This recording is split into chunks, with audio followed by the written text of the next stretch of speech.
Bienvenidos a esta clase de tratamiento nutricional de la diabetes 2 en el curso de posgrado de abordaje clínico de la diabetes. Yo soy Cristian Armentero, soy médico especialista en clínica médica y en nutrición y formo parte del Consejo de Metabolismo y Obesidad de la Sociedad Argentina de Medicina.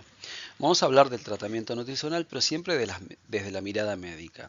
Nuestra mirada es sesgada y no tiene toda las herramientas técnicas que tiene los consejos brindados por una licenciada en nutrición.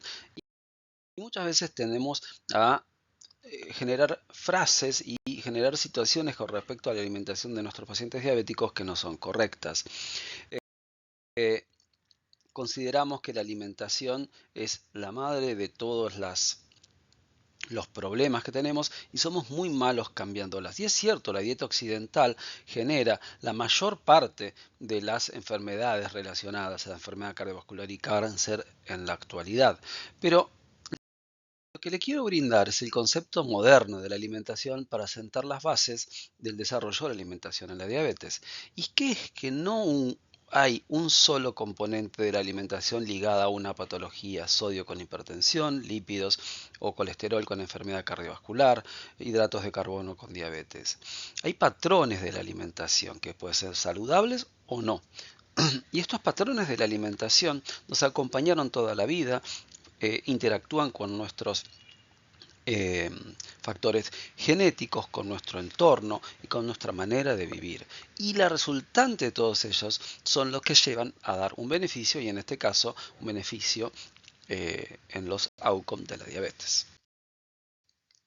Los patrones de alimentación de tipo mediterráneo, donde fíjense la diferencia con el occidental que les mostré antes, donde vemos los alimentos provenientes de la naturaleza en sí, con alta cantidad de cereales de grano enteros, abundante de frutas y verduras, lácteos bajos en grasas, pescados y carnes blancas como fuente proteica y aceite de oliva y nueces, como grasas, fuente de grasas saludables, se parece al otro patrón que demostró beneficio para la salud, que es la dieta de tipo DASH. Y las variantes de estas dos patrones con menor contenido de proteínas de origen animal, fundamentalmente excluyendo la proteína muscular y respetando los lácteos y los huevos, son lo que se dan a llamar las dietas ovo-lácteo-vegetarianas. Los tres patrones pueden ser la base del tratamiento nutricional de la diabetes, con algunos pequeños cambios que se acordarán de acuerdo al tratamiento, la patología y el paciente. De esta manera podemos plantear que los objetivos del tratamiento nutricional en diabetes podrían ser 6. Ayudar a lograr y mantener los objetivos glucémicos, ayudar a colaborar con el tratamiento, lograr objetivos de peso y plantear el concepto de balance energético en nuestros pacientes, mejorar los factores de riesgo cardiovascular, por ejemplo, hipercolesterolemia, hipertensión arterial, que están presentes, retrasar o evitar la aparición de daño de órgano blanco y siempre individualizarlo, no a poblaciones de diabéticos, sino al paciente que tenemos sentado enfrente. En primer lugar, nos vamos a referir al consejo nutricional para lograr y mantener los objetivos. Como vemos, esto es una recomendación de la Sociedad Americana de Diabetes, donde evalúa los patrones de alimentación que estuvimos hablando, o sea, el mediterráneo, el vegetariano y acá otro que está bajo en grasas, y fíjense que más o menos en la columna de descripción incluyen en mayor o en menor proporción los mismos alimentos, con distinta proporción de nutrientes o composición de nutrientes, de hidratos de carbono, proteínas y grasas. Pero los efectos que están demostrados son similares, que es reducción del riesgo de diabetes, reducción de la hemoglobina glicosilada, reducción de los triglicéridos y reducción de eventos cardiovasculares. El más estudiado es el DASH y la dieta mediterránea. El concepto de índice glucémico tuvo mucho interés, pero no es más que la expresión técnica de una alimentación de hidratos de carbono saludables. ¿Por qué? Porque se centra en la calidad de los alimentos y en este caso en especial de la calidad de los hidratos de carbono y de la respuesta postprandial de la glucosa sanguínea de la alimentación. Siempre comparados con un elemento de referencia, pero en este caso el de la referencia es la que tiene peor resultado, o sea, la que más eleva la glucosa a igual cantidad de hidratos de carbono. Y la medición de la glucosa en sangre luego de ingerir un alimento nos permite dar dos curvas. Aquellas que tienen índices glucémicos altos, donde la elevación de la glucosa es rápida en formas de pico y de corta duración. Esto generaría una gran exigencia a la célula beta para liberar insulina para que sea captado por el músculo a través de la GLUT, o índices glicémicos bajos de la alimentación, donde la glucemia se eleva en forma paulatina, con curvas de bases anchas y de picos bajos, que esto le permitiría a la célula beta liberar en forma inicial toda la insulina ya prefabricada y luego encargarse de la síntesis para sostener los valores de glucosa. Como vemos, son dos patrones totalmente distintos. ¿Cómo lo podemos obtener? Con estos dos ejemplos. Fíjense que un grano entero molido, como es una harina integral, estamos moliendo todas las partes y no el hidrato en sí de un cereal. Estos tienen índice glucémico como la curva celeste. Versus una bebida hecha con sacarosa y no con jarabe de maíz de alta fructosa, sino con sacarosa, con un 10 o un 15% de hidratos de carbono, estas van a tener una concentración elevada, con un pico elevado y una curva muy pequeña en su base y alta en su pico. Y estos son los índices glucémicos altos. Los índices glucémicos altos se asocian a mayor falla de la célula beta, ¿sí? Lo que en realidad es a una incapacidad de una secreción insulínica adecuada a la demanda de la concentración de la glucemia plasmática. Este tipo de consejo debe darse con profesionales de salud que lo sepan brindar adecuadamente. Y hay sobrada experiencia que a través de distintos estudios que este consejo lo deben dar las licenciadas en nutrición, que en nuestro país es una carrera de licenciatura, en otro país puede tener otro tipo de acción. Y el beneficio del consejo nutricional bien brindado y un adecuadamente adherido por parte del paciente puede llegar hasta un beneficio de 2 puntos de disminución de la hemoglobina glicosilada. Por lo cual es muy importante que si tratamos diabéticos y no sabemos brindar el consejo nutricional, derivemos prontamente a equipos de nutrición. El siguiente objetivo es adecuar en función del tratamiento. Y acá verdaderamente es muy difícil dar un consejo general. Pero sí lo que puedo decirle en líneas generales es que los tratamientos más nuevos no tienen grandes alteraciones si utilizamos drogas de nueva generación, y sí lo que tenemos que tener especial atención es cuando utilizamos drogas con gran desarrollo de hipoglucemias, como por ejemplo las sulfonilureas o los tratamientos optimizados con insulina. En estos, el tratamiento nutricional tiene que estar asociado al mayor pico de acción de la droga, ya sea la insulina o el mayor riesgo de hacer una hipoglucemia con las sulfonilureas. En siguiente lugar, ¿sí? Es mandatorio lograr en nuestros pacientes el mejor objetivo de peso que podamos. Y una vez que esté vamos a sostenerlo. ¿Por qué? Porque nosotros sabemos que el problema o mayor parte de la generación de la diabetes tipo 2 se da aquí, en una alteración en la alimentación, por este patrón occidental fundamentalmente, y aquí, por este desbalance entre la energía consumida, que generalmente es de mala calidad nutricional, y la energía que se necesita para el esfuerzo, fundamentalmente por el sedentarismo. A esto obviamente interactúa con la microbioma, interactúa con nuestra genética, y lo que va a originar es una acumulación de adiposidad total, visceral especialmente, visceral abdominal, y no tanto, y en forma simultánea también la subcutánea, pero la subcutánea es la que desde el metabolismo es la menos dismetabólica. Lo que yo tengo que lograr que con una prescripción correcta de reducción de la ingesta calórica y un aumento de la actividad física, logremos el menor peso posible, obviamente con una calidad nutricional correcta.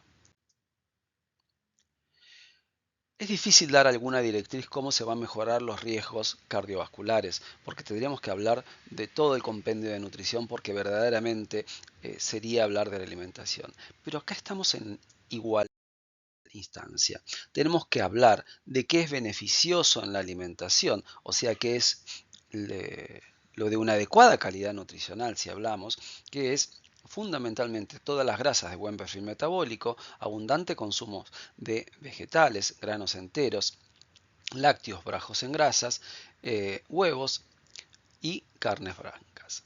Y debemos tratar de mantener en su mínima cantidad las carnes rojas procesadas, los granos refinados, los almidones, los azúcares, las carnes procesadas con alta cantidad de sodio o cualquier contenido o cualquier alimento con alto contenido de sodio, el agregado de grasas trans y el procesado industrial de los alimentos. Básicamente, la curva roja que debemos de unir son los componentes del patrón occidental de la alimentación, y los que debemos mejorar de la curva celeste son los presentes en los patrones mediterráneos, DASH o ovo-lacto vegetarianos. Pero estas deben estar balanceadas y el concepto de prohibición no debe estar incluido en ningún punto. Y acá me voy a detener en el uso de hidratos de carbono como edulcorantes. Los hidratos de carbono calóricos, los edulcorantes calóricos, el azúcar de mesa, debe estar llevado a su mínima expresión. Y si el paciente puede prescindir del sabor dulce, con esto bastaría. Ahora, por cuestiones de adherencia, en muchos casos se recomiendan a los pacientes diabéticos los edulcorantes no calóricos, que tienen un rol totalmente válido, están en boga de discusión constantemente, pero no se encuentran contraindicados. Los patrones nutricionales son múltiples y fíjense, acá traigo como para graficar una revisión que hizo la Sociedad Americana de Cardiología de 10 patrones. Obviamente los patrones que son más fáciles de realizar son los que estamos nombrando en cuanto a salud, que es el DASH, el mediterráneo, la pescetariana, la ovo-lacto-vegetariana. Ya la vegana, la baja en grasas, la muy bajas en grasas son difíciles de realización, y la baja en hidratos de carbono, la paleolítica o muy baja en hidratos de carbono no estarían recomendadas. Recordemos los 4 patrones iniciales como aquellos en donde se sienten las bases para la alimentación de todos nuestros pacientes con las adecuaciones que la diabetes nos impone. Retrasar o evitar las complicaciones del daño de órgano blanco, vamos a referirnos fundamentalmente a aquellas que requieren más intervención nutricional o en forma especial alguna intervención nutricional. Y esta es la nefropatía diabética. En el estadio 3 de la nefropatía diabética, que es definido por un clearance menor a 60, empieza a ser necesaria la reducción de proteínas y dejar este target de 1 gramo por kilo, llevarlo a 0,8 gramos kilo por día, y recién liberarlo cuando el paciente entre en diálisis, que nunca va a ser nuestra intención, ¿no? O nunca debería estar en nuestra contemplación. Pero si el paciente tiene el desafortunado fin de ir a diálisis, debe ser nuestro cambio. La otra intervención nutricional que debemos hacer es cuando el paciente tiene de larga data, desarrolló neuropatía autonómica y tiene neuropatía gástrica. Básicamente lo que hay es una alteración del vaciamiento gástrico. Estas tienen que ser alimentaciones de fácil procesado gástrico, bajas en fibras, bajas en grasas, con comidas frecuentes y pequeñas, ¿sí? Y el contenido líquido utilizado básicamente para favorecer el vaciamiento debe ser abundante. Y por último, siempre vamos a individualizar la alimentación al paciente que tenemos enfrente. Si yo no logro esto, nunca voy a lograr la adherencia. A forma de repaso, en prediabetes es muy importante mantener el peso, controlar las porciones, guiar hacia una alimentación en hidratos de carbonos de bajo índice glucémico, que esto básicamente se logra aumentando la fibra de la alimentación, y hacer actividad física. En la diabetes más temprana debemos prestar atención a la distribución de hidratos de carbono, o sea que estos no se ingieran todos en una comida, y esto está bastante debatido si es así o no es así, cuando no hay un tratamiento que lo pida. En el siguiente, en un diabético que no tiene insulina, no hay grandes cambios, la alimentación es la misma, y en el paciente que tiene insulina o insulina y bolos, es ahí donde vamos a dar alguna recomendación más, fundamentalmente cuando desarrolla actividad física y en la distribución de los hidratos de carbono y la cantidad de los mismos. De manera que la prescripción nutricional de un diabético va a estar centrada en ver qué vamos a hacer con los macronutrientes y fundamentalmente los hidratos de carbono. Pero fíjense que de vuelta no hay algo fijo, nunca menos de 130 gramos por día.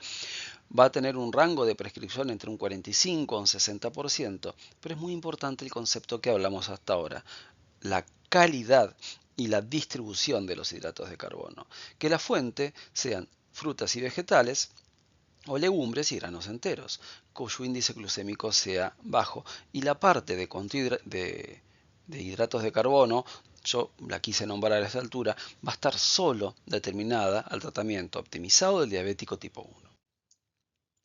Y después el resto de los micronutrientes, la fibra que habíamos dicho que tenía que estar presente, es 14 cada 1000 calorías o 30 gramos día en forma genérica. Va a ser la fuente en la cual se encuentra, y aquella es básicamente está presente los hidratos de carbono en en las frutas, vegetales y granos enteros que brindan hidratos de carbono de bajo índice glucémico. Y la distribución va a depender del tratamiento y de las preferencias de nuestro paciente. Sí, hacer las 4 comidas típicas y, si es necesario, hacer 1 o 2 colaciones, y la distribución de los hidratos de carbono durante todo el día si el paciente tiene un secretagogo o unas sulfonilureas, que en muchos medios sigue siendo el patrón del tratamiento, o si tiene una insulina que vaya a funcionar en forma prolongada. Estos fueron los lineamientos básicos de la nutrición del diabético. Agradezco su atención y dejo bibliografía para que puedan sacarse alguna duda que haya generado. Muchas gracias.